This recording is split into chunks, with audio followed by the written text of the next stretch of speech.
Donald Trump के इसी जंगी खुमार को देखते हुए मशरिक़ वस्ता की 3 मईशतों का अमेरिका में सरमायाकारी से दस्तबरदार होने का इम्कान जाहिर किया जा रहा है, जिसकी वजह से अमेरिका में 2000 अरब डॉलर की सरमायाकारी खतरे में पड़ गई है। फाइनेंशियल टाइम्स रिपोर्ट के मुताबिक ईरान जंग बढ़ते हुए अखराजात के बायस आलमी सरमाहितों का जायजा लिया जा रहा है। एक खलीजी अहदेदार के मुताबिक सऊदी अरब, यूएई, कुवैत और कतर में से 3 ममालिक मुश्तरका तौर पर अमेरिका में अपनी सरमायाकारी के वादों पर भी नजरसानी कर सकते हैं। अब अगर ईरान के खिलाफ जंगी माहौल में खलीजी ममालिक अमेरिका में अपनी सरमायाकारी पर नजरसानी करते हैं तो इसके असरात अमरीकी मईशत पर खासे गहरे हो सकते हैं।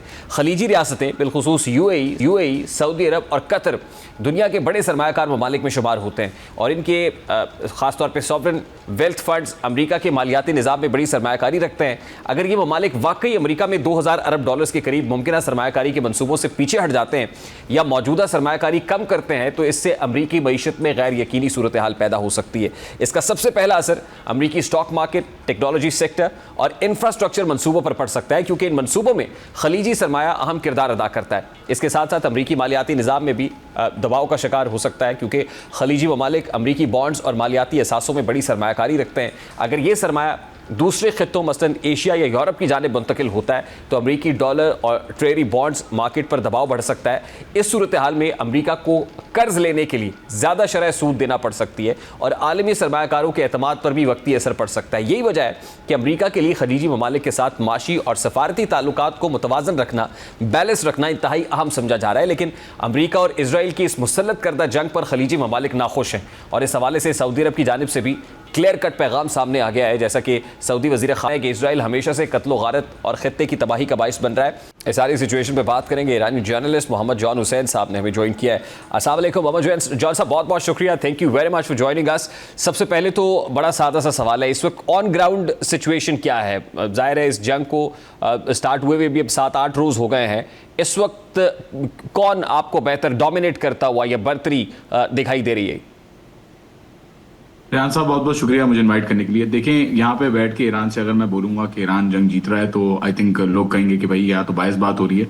तो ऑब्जेक्टिव फैक्ट्स हम लोग अगर सामने रखें और ऑब्जेक्टिवली ये नज़र आ रहा है कि यूएस फॉर एग्जांपल जिसने कहा था कि हमारी एयर सुपीरियॉरिटी आ गई और हमने लॉन्चर्स तबाह कर दिए हैं और हमने नेवी तबाह कर दी है, तो ऑब्जेक्टिवली नज़र ये आ रहा है कि बावजूद यूएस के क्लेम्स के रॉकेट जो हैं वो दागे जा रहे हैं और सबके सामने वो गिर भी रहे हैं। 21 वेव्स जो हैं वो हो चुकी हैं ऑलरेडी। तो पहले जो यूएस की बात है वो तो यहाँ पे उन्होंने जो ऑब्जेक्टिव था जो उनको अचीव करना था, ना वो ऑब्जेक्टिव अचीव किया कोट अनकोट रिजीम चेंज का, ना वो यहाँ पे जो है वो ये चीजें कर पाए जो ये बता रहे हैं। दूसरा, इन्होंने कहा कि हमने नेवी खत्म कर दी है, लेकिन नेवी के अंदर भी हम देख रहे हैं कि 4 दिन से स्ट्रेट ऑफ हॉर्मुज़ के अंदर से एक तेल की बूंद भी जो है वो अभी तक नहीं जा पाई है। तो उसमें भी आई थिंक ईरान अभी तक अपने जो ऑब्जेक्टिव्स हैं उनको होल्ड करके रखा हुआ है। ईरान ने मुख्तलिफ जगहों पे जो थैड इंटरसेप्टर्स जो डिस्ट्रॉय किए, जो इनके बाय द वे ये जो रिगरस एट्रिशन का जो वॉर है, जो टाइम अब कम कर रहा है यूएस के लिए और उनके स्टॉक पाइल्स खत्म कर रहा है। तो आई थिंक ये जो इंपॉर्टेंट चीज़ें ईरान ने अटैक की हैं in the US assets in the region, जो बेसिस के ऊपर इन्होंने हमले किए हैं, आई थिंक इन्होंने इस वक्त इस चीज़ को जो भ्रम था, जो बुत था कि अमेरिका के खिलाफ कोई कुछ नहीं कर सकता, आई थिंक उसको तोड़ दिया। और ईरान अब हारे या जीते ये जो है वो बिल्कुल आई थिंक दूसरी डिबेट है, लेकिन ईरान ने सिर्फ ये काम करके साबित कर दिया है कि हक के लिए और हक के लिए आवाज़ उठाने के लिए आपको जो है वो इतना ही काफ़ी होता है कि आप जो है एक्शन लें। और आई थिंक यही जीत है ईरान के लिए भी और हक के लिए भी। ठीक, और at this point in time आपको क्या लगता है, क्या आप अब जैसे नेगोशिएटिंग टेबल पे लाने की बात हो रही है कि वो आ सकते हैं, या कुछ middle eastern gulf, Persian gulf से कुछ कंट्रीज़ ऐसी कोशिश करते हुए नज़र आ रहे हैं, या इंडिया दिया जा रहा है? आपको लगता है कि ईरान इस माइंडसेट के साथ है, आ रहा है अभी, या इस पोजीशन में है, या नेगोशिएटिंग टेबल पे अनकरीब आ सकता है मुस्तकबिल करीब के अंदर? जी देखें, बिल्कुल पॉसिबिलिटी तो है कि जाहिर है जो दोस्त ममालिक जो इसराइल के भी दोस्त हैं अनफॉर्चुनेटली, और अमेरिका के साथ भी उन्होंने अड्डे दिए हुए थे अटैक करने के लिए। और बाय द वे ईरान ने सबके ऊपर तो अटैक नहीं किया, लेकिन बहरहाल इनके साथ नेगोशिएट कर सकते हैं, क्योंकि जाहिर सी बात है ये एक ताल्लुकात इनके नहीं चाहते कि इतने ज़्यादा ख़राब हों। लेकिन अगर ये कांस्टेंट सपोर्ट चलता रहा अमेरिका का, मतलब इन मुल्कों की तरफ से अमेरिका को होस्ट करना और अमेरिका को इजाज़त देना कि आप अटैक करें यहाँ से, तो आई डोंट थिंक कि रुकेंगे। और अमेरिका के साथ तो बिल्कुल भी ना सीज फायर होगी ना नेगोशिएशन होगी। हो सकता है सीज फायर तब हो सकता है, क्योंकि we don't live in ideal world, और मैं जज्बात को अगर साइड पे रखूं तो हो सकता है कि जो सीज फायर की कंडीशंस हैं वो कुछ दे ईरान, कि फॉर एग्जांपल आप इस पूरे इलाके से जो है वो आप चले जाएं, अपनी फोर्सेस ले जाएं, बेसिस सब खत्म करें, हो सकता है तब ये कोई जो है वो सीज फायर करें, वरना आई डोंट थिंक ईरान रुकेगा। अभी देखिए ट्रम्प कितना बिलबिलाया हुआ है बेचारा, कि वो बार बार कह रहा है कि ईरान मुझसे बात करना चाह रहा है और ईरानियों ने मुझे अप्रोच किया और नई गवर्नमेंट जो आए वो मुझे नया सुप्रीम लीडर मुझे चूज करने दो। तो ये जो सारे सेंटिमेंट्स हैं ये क्लियरली दिखाते हैं कि ईरान ने क्लियरली मना कर दिया है, बावजूद लारिजानी साहब के, खात्मे अंबिया के कमांडर के, जितने भी लोग हैं इन्होंने क्लियरली जिन्होंने मना कर दिया है, वो बैक एंड पे भी, मतलब बैक चैनल्स में भी उन्होंने जो है वो मना किया हुआ है, और इसी वजह से शदीद बमबारी जो है वो दोनों तरफ से चल रही है। तो इस वक्त ईरान में पब्लिक सेंटिमेंट क्या है? क्या लोग चाहते हैं कि सीज फायर हो, जंग रुक जाए, या फिर एक एग्रेशन है, रिजेंटमेंट है जो अटैक यूएस इजराइल ने किए मुश्तरका तौर पे, उसके बाद से एक रिजेंटमेंट है कि हम जब तक बदला नहीं लेते हैं या रिटेलिएट उस अंदाज में नहीं करते जिससे जवाब जाए कंसर्न क्वार्टर्स को, तब तक चैन से नहीं बैठेंगे? पब्लिक सेंटिमेंट क्या है? जी रेहान साहब, मेरी आवाज आ रही है? हेलो। जी जी जी जी, बिल्कुल लाउड एंड क्लियर, बिल्कुल आ रही है। हेलो जी रेहान साहब, देखें यहाँ जब मेरी बात हुई है सारे ईरानियों से, कलेक्टिवली जो है वो लोगों ने कहा है कि नेगोशिएशन या डील वील तो कुछ भी नहीं होगी, और काफी सारे लोग अब जिनकी आंखों में खून चढ़ा हुआ है वो कह रहे हैं कि हम इंतजार कर रहे हैं, हम जो है वो इंतजार कर रहे हैं कि किस दिन और किस तरफ हमें मौका, किस तरह से हमारे जो गुस्सा है वो निकाला जाए किसी के ऊपर। तो मुझे नहीं लगता, आवाम के अंदर जो सेंटिमेंट है उससे इंगेज करके मुझे बस ये लगता है कि इनके अंदर सिर्फ और सिर्फ बदला, इनको अब सिर्फ और सिर्फ बदला सूझ रहा है, इनको और कुछ भी नहीं सूझ रहा। और जहां जितना अमेरिका को मैक्सिमम डैमेज दे सकेंगे वो इसको देने की कोशिश करेंगे, भले भले इनका पूरा, इनके ऊपर एटम बम भी गिर जाए। मुझे नहीं लगता कि अब ये मेरा पर्सनल ओपिनियन है, मुझे नहीं लगता कि अब ये रुकेंगे, क्योंकि आयतुल्लाह खामनाई को शहीद करना कोई छोटी बात नहीं है। ये अंडर एस्टिमेट करते हैं लोग कि क्या सेंटिमेंट है लोगों का, और बहुत खतरनाक इन्होंने जो है वो काम किया, और इसके ऊपर लाजमी आई डोंट थिंक लोग रुकेंगे, वो हमले ही करते रहेंगे।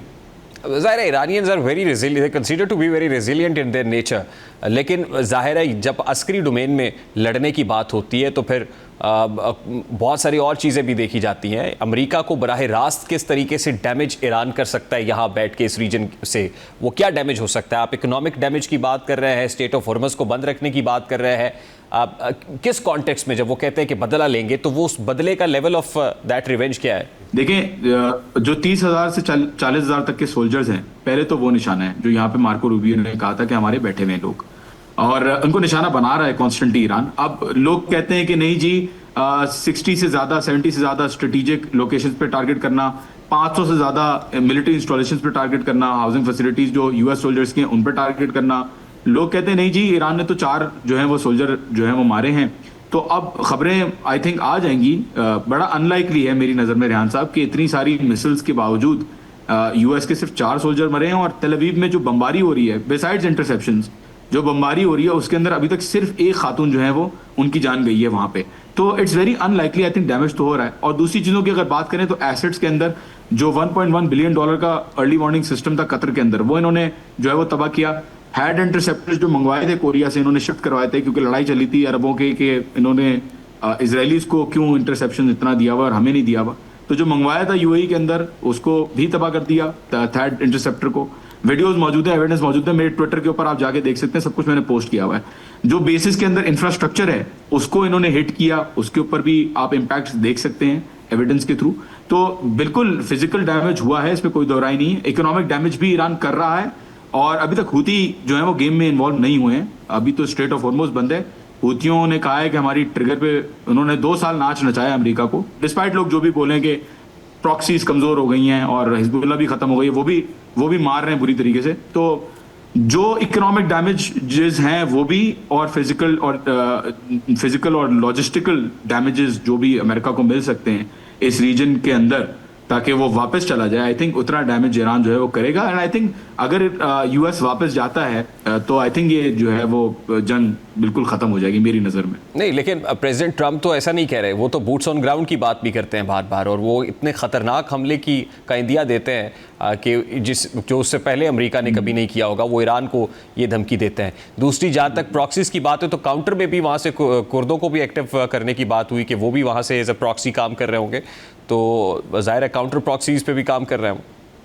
जी जी जी रेहान साहब, पहले तो ट्रूप्स ऑन ग्राउंड की जो बात करें, ये बेचारे जो एसी में रहने वाले, बर्गर किंग खाने वाले जो एप्स्टीन के जो वो हैं साथी हैं, ये क्या इनकी मोरल आपको लग रहा है कि वो तो सिवरेज जेरल्ड आर फोर्ड का सिवरेज के अंदर टी शर्टें डाल डाल के उसको चोक करके, मुझे नहीं लगता कि यूएस आर्मी के अंदर इतना मोरल है कि वो आके यहाँ पे लड़ेगी इन लोगों से। और पहले भी लड़ चुकी है वो, वियतनाम के अंदर 20 साल उसने मार खाई। वियतकॉन्ग ने किस तरीके से उनको बेदर्दी से मारा और बॉडीज उनकी गई। अफगानिस्तान के अंदर इन्होंने मार खाई है। आई डोंट थिंक ये ट्रूप्स ऑन ग्राउंड कभी भी ना काम किया है ना काम करेगा। और आई थिंक के अभी अगर कुर्दों की बात करें, बड़ी इंपॉर्टेंट और अच्छी बात की आपने। Absolutely there is counter, there is an attempt to mobilise the Kurdish. Iraqi कुर्दों ने तो कह दिया कि हम नहीं करेंगे, मतलब हम डिस्टेबलाइज नहीं करेंगे, क्योंकि ईरान ने उनको पहले भी टारगेट किया। जैसे ही इंटेलिजेंस मिली कि ये हरकत कर रहे हैं, उसी वक्त इन्होंने टारगेट किया और कुर्दियों ने कह दिया कि हम जो है वो नहीं चाहते instability in the region. And at the same time we have to understand कि सिर्फ ना सिर्फ इराक के अंदर कुर्दी हैं, बल्कि सीरिया के अंदर और दूसरे जो रीजन्स हैं उनके अंदर भी कुर्दिश ग्रुप्स स्कैटर्ड हैं। और ईरान के अंदर खुद भी जो इलाम है इलाका और जो दूसरे इलाके हैं, उनके अंदर भी कुर्द जो है वो काफी तादाद में हैं। और बिल्कुल रेहान साहब, there is no doubt they have already mobilise them. अभी तक मोबिलाइज करा हुआ है इनको। वो अलग बात है कि अर्बन सेंटर्स के अंदर अभी तक आए नहीं है और उन्होंने शुरू नहीं की shooting, but there is credible intelligence के अर्बन सेंटर्स के अंदर कुर्द जो है वो स्टेशन हुए हुए हैं, वेट कर रहे हैं वो अमेरिका और इजराइल के बयानात का। क्योंकि कुछ लोग अभी तेहरान के अंदर पकड़े गए, उनके पास हाईली सोफिस्टिकेटेड सर्वेलेंस इक्विपमेंट था जो इसराइली था। उनकी जो कम्युनिकेशन डिवाइसेस, स्टारलिंक की तरीके की डिवाइसेस और यूरोज और हथियार, बेपनाह हथियार उनके पास से बरामद हुआ। तो वहां से इंटेलिजेंस मिली कि ये तैयारी पूरी कर रहे हैं कि ईरानी अंदर जो ईरानी ग्रुप्स है, पर्टिकुलरली कुर्दिश और मुजाहिदीन खल्क, इनको रोडों पे लेके आएंगे और रोडों पे लाके इनसे फाइट करवाएंगे। लेकिन रेहान साहब, ऑनेस्टली स्पीकिंग, क्या आप अभी जो बुत इनका जो टूटा है रिजीम चेंज का, क्या उन्होंने लेसन नहीं सीखा इस चीज से? मुझे नहीं लगता। ये बच्चों वाली बातें, मैं जज्बाती होकर नहीं बोला, बिल्कुल रैशनली बोल रहा हूँ। मुझे नहीं लगता कि इतनी बड़ी आर्मी ऑफ पीपल जो गुस्से में इस वक्त घूम रहे हैं, मुझे नहीं लगता कि उनके खिलाफ ये जो ग्रुप्स हैं वो भले होंगे, तादाद इनकी अच्छी होगी, लेकिन मुझे नहीं लगता ये कोई भी मुकाबला कर पाएंगे। बट एब्सोल्युटली डिस्ट्रैक्शन तो ईरान को होगी, लेकिन डिस्ट्रैक्शन तो ऑलरेडी हो रही है क्योंकि ईरान इतने सारे फ्रंट्स पे ऑलरेडी इंगेज कर रहा है। ठीक, लास्टली जॉन हुसैन साहब, strategically Iran seems to be very silent on this subject, लेकिन कब तक एक्सपेक्टेड है लीडरशिप का अनाउंसमेंट कि कौन लीड कर रहा होगा और स्ट्रक्चर के अंदर कौन कौन कहाँ पे प्लेस होगा? इस हवाले से कब तक चीज़ें अनफोल्ड हो जाएंगी? देखें, यहाँ पे जो लीडरशिप का पहले तो डिसीजन था कि लीडरशिप बैठे, खबरगान जो असेंबली ऑफ एक्सपर्ट्स है जिसमें आलमी दीन हैं जो इलेक्टेड होते हैं, एक्सपेक्टेड था कि वो बैठेंगे और वो डिसीजन लेंगे इलेक्ट करने का एक सुप्रीम लीडर को। और अनफॉर्चुनेटली कुंभ के अंदर आपने देखा कि इन्होंने जो बिल्डिंग थी खबरगान की, उसको उड़ा दिया इस चक्कर में कि उनको लग रहा था कि शायद खबरगान वहाँ पे बैठी हुई डिलिब्रेशंस कर रही हैं। और फिर ईरान ने, जाहिर क्रेडिबल इंटेलिजेंस थ्रेट है कि कुछ भी हो सकता है, तो ईरान ने फ्यूनरल प्रोसेशन भी शुरू किए, क्योंकि पहले एक्सपेक्टेड ये था कि नए सुप्रीम लीडर जो है वो तदफीन कराएंगे। बट बहरहाल अब जो एक्सपेक्टेड है वो ये है कि जल्द इसका फैसला, अभी बयान भी आ गया बाय द वे कि इसके ऊपर डिलिब्रेशन स्टार्ट होने वाली हैं और तैयारियां हो चुकी हैं। जो प्रोसेस है कि किस तरीके से ये आगे जाएगा, उसके ऊपर तैयारियां हो चुकी हैं। बात आई कौन से नए सुप्रीम लीडर आएंगे, तो there are rumours about Mojtaba Khamenei. Mojtaba Khamenei साहब, कोई अभी तक सिलेक्शन, उनकी इलेक्शन नहीं हुई है। हो सकता है वो आए, हो सकता है वो ना आए, वी डोंट नो, बट वो आ भी सकते हैं क्योंकि वो पॉलिटिकली सबसे ज्यादा एक्सपीरियंस्ड है इस वक्त। और वो नहीं भी आ सकते क्योंकि एक बैगेज बहरहाल उनके साथ एसोसिएटेड है, यूएस और इसराइल ने इतना जो किया है, उसके बाद हो सकता है कि वो ना भी आए। लेकिन आई डोंट थिंक ये जो आलिम है वो इस प्रेशर के अंदर आएंगे। हो सकता है ले भी आए मुश्तबा खामनाई को विद समवन, जैसे खामनाई साहब और अराकी साहब आए थे, क्योंकि खामनाई साहब मुश्तहिद थे लेकिन मर्जे नहीं थे, तो पॉलिटिकल अफेयर्स खामनाई साहब देखते थे, और अराकी साहब जो है वो आलिम दीन के साथ होने के हिसाब से, मर्जियत के हिसाब से वो रिलीजियस मैटर्स को देखते थे। तो हो सकता है ऐसा कोई सेटअप अभी हो, but we don't know for sure. बहुत बहुत शुक्रिया मोहम्मद जॉन हुसैन साहब आपके कीमती वक्त के लिए।